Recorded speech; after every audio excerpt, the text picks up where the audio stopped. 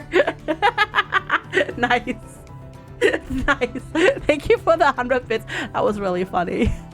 Ooh, the Ash exploration vessel lands safely on Dogstar to build a colony. The goal of the Ash is now to establish a mining base to extract resources from beneath the planet's crust. Thank you, Apollyon. That was really funny. Perfect success. I want to go perfect success. The Ash find many valuable minerals that quickly establish a fully functional colony. Trouble development. We don't find any valuable materials or a total failure. There we go. Perfection. Yep, do it. I don't think we're going to need the points. I think we're okay. I think we've got this. I think we've got this. I think we've got it, ZG. I think we got it. I hope. Does our home in the righteous system still exist? It does, yes. It does. All good. Okay, we'll pop out here. The Ash mining base. Oh, yeah, this is this one, right? Paradigm shift in Sirius. Far away from Rigel 7, the explorers of the Sirius system do not see themselves as a colony of the Ash anymore. They will form a new civilization based on their own principles and values. Ooh, cool.